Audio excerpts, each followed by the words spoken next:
ഓരോ ഫയലിലും ഉള്ളത് മനുഷ്യജീവിതമാണ് എന്ന് മുഖ്യമന്ത്രി ഓർമ്മിപ്പിച്ചപ്പോൾ ആ മനുഷ്യജീവിതത്തെ മാലിന്യ കൂമ്പാരത്തിലേക്ക് വലിച്ചെറിഞ്ഞ മന്ത്രി, ഉന്നത വിദ്യാഭ്യാസ വകുപ്പ് മന്ത്രി ബിന്ദുവിന് ഭിന്നശേഷിക്കാരനായ ഭർത്താവിന് വേണ്ടി ഭാര്യ നൽകിയ നിവേദനമാണ് ഭക്ഷ്യമാലിന്യ കൂമ്പാരത്തിൽ നിന്ന് കഴിഞ്ഞ ദിവസം കണ്ടെടുത്തത്. അന്വേഷണത്തിനെല്ലാം ഉത്തരവിട്ടിട്ടുണ്ട്.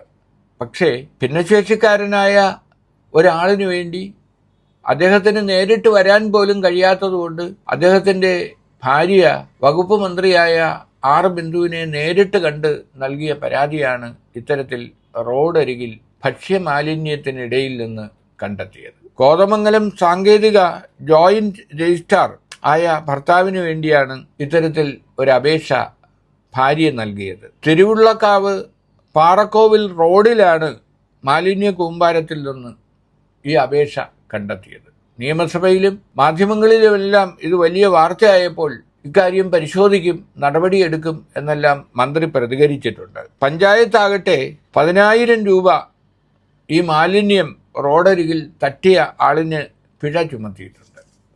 10,000 രൂപ മാലിന്യം തട്ടിയവരുടെ മേൽ പിഴ ചുമത്തിയെങ്കിൽ ആ മാലിന്യ കൂമ്പാരത്തിലേക്ക് ഒരു നിവേദനം വലിച്ചെറിഞ്ഞ മന്ത്രിക്കെതിരെ നടപടിയെടുക്കാൻ അല്ലെങ്കിൽ മന്ത്രിയോട് വിശദീകരണം ചോദിക്കാൻ ഫയലിൽ ഇറങ്ങുന്ന ജീവിതങ്ങളെക്കുറിച്ച് ഉറക്കെ സംസാരിക്കാറുള്ള മുഖ്യമന്ത്രി പിണറായിക്ക് കഴിയേണ്ടതാണ്.